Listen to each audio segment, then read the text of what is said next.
Hello, hello mga kapreni! Yasumi ko today. Kaya naman, bisi-bisihan tayo sa paggawa ng Hyo or evaluation paper.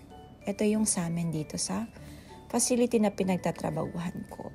So, nung bago pa lang ako, meron akong Mokuhyo for 1 month, Mokuhyo for 3 months, then 6 months, 9 months, tas nung naka 1 year na ako. Ang dami, diba, mga kapreni? Nihonga yan lahat. Tapos, nung naka 1 year na ako, ayan na. Ito na yung binigay sa akin. Ito. Kango Joshu Yokayo. Shinjin. Kapag bago, ne?